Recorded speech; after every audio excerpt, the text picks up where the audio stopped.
Welcome back. We're going to continue looking at some different tips and strategies, training drills that you can implement when helping your children practice at home.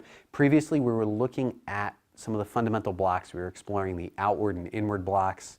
And if you recall, so if he throws a punch, we were looking at how to essentially deliver one block against one attack. Today, we're going to look at a double factor blocking method, meaning we're going to use two blocks. This is our palm shudo trap. So if he throws a punch, I might redirect this, and then this hand comes in to help out, to further provide a little extra insurance, a little extra protection, or a trap, or a further redirection. So that's our double blocking method that we're going to be looking at. Again, it's a palm shudo trap. Now if we look back at our outward block, throw that roundhouse punch again. This outward block, if I just open my hand, if I make it a hand sword or a shudo, that's our shudo trap that we're looking at. But now we're going to add, so I throw a linear strike. Now we're going to add a palm block, a redirectional block here with our palm as our initial movement. So we're adding that, just you're going to go straight across. We could deliver it as a what's called a parrying block, which would be a little bit more in this direction. Either application is fine. Okay, but that's the movement that we're looking at. And today in class we were looking at a drill, which is a good drill if your child's yellow belt or up. They're going to be working on this blocking method, and this is a good drill to help them understand how to actually apply it and develop the appropriate skills necessary to apply it.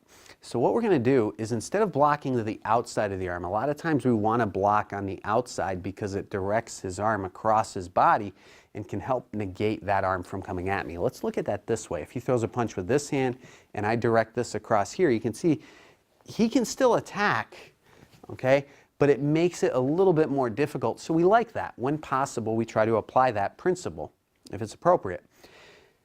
But for this drill to make it easy for us, in this drill, a little bit of history why we developed it. When I was a student, we had what's called a wooden dummy, basically a Wing Chun wooden dummy in the dojo, and you can Google it and see what it is. But if you picture like a wooden circular base coming up, not as thick as that punching bag, when my instructor taught me this block, there were wooden arms on one level of the dummy, and they were actually movable. So he had me block one of the wooden arms, and then I would send it into orbit, and I'd block the other one. And we're going to try to replicate that sort of practice here. And as you can see, Devin has a couple of arms that we can use to do just that. So now what he's going to do is he's going to throw a punch.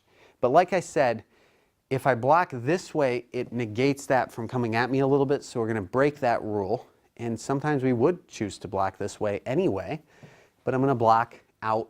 I'm going to block from the inside out and do my shudo trap. And I can pull this arm back, chambered position. We can do this from a horse stance, shoulder width position here, hands up at chamber. He throws his punch. And what I recommend is punch at the chest when starting. It can be to the face, of course. But here, if your timing is off or your sense of distance is off, and of course you're doing it in slow motion, if you accidentally tap the person, it's not in their face, it's just the chest. So we redirect his punch, shudo and trap. Now he's set up to come at me with this arm, and I block, shudo and trap, and I'm back to chamber. Again, punch, and I block and chamber. Okay? And that's the drill. Go a little quicker. And that's good. And you can start picking up the speed progressively, of course. Now the next stage of this, there's one modification I recommend when you're starting to reach the intermediate levels. So purple belts or even blue belts, working on this, instead of drawing this hand back to chamber, what I recommend is getting used to keeping this hand up. In White Crane, this is called a mother and son positioning when you're blocking, because now both hands are in position to continue to provide support for one another. Okay, throw that punch again. So this hand stays here. Now he punches, but we run into a problem here. What a lot of people tend to do, if they're not careful, just put this arm back out. I'm not going to redo the block, but from here, what a lot of people tend to do is this. And this is a mistake, because Once this block is done, we want the new block, we want the second block to come not behind the first block, but in front. And so what you want to be careful of, what you want to be careful of is that you actually, slow motion, you get this hand out in front. And you can just do that a couple of ways. You can simply just drop this hand underneath, or you can do a slight coil, which can add a little more rotational energy into your delivery of your hand sword or your Shuto block. Okay, throw that punch again. So we're here and then here. And notice what this does, throw one more. What this does is it provides a little extra insurance. It's protecting my solar plexus, my center line. It's putting me in position to easily counterstrike. If we weren't just doing this drill and I trapped him and I'm drawing him in and that hand starts coming in and I wasn't expecting it, or I was going to, I'm trying to strike and that hand comes in, I can easily deviate. So I'm in position to counterattack. I'm in a good defensive position as well. All right, so throw that punch. So that's the mother and son posture.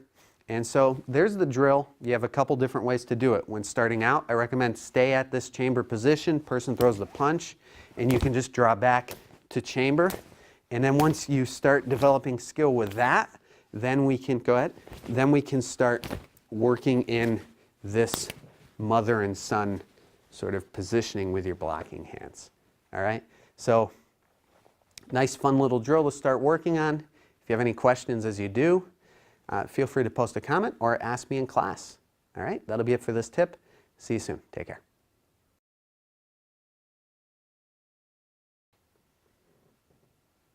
Hi. Now, we recently were exploring some basic blocking that you can implement when you're helping your children practice at home. I thought you laughed a little or something. Nope. Yeah.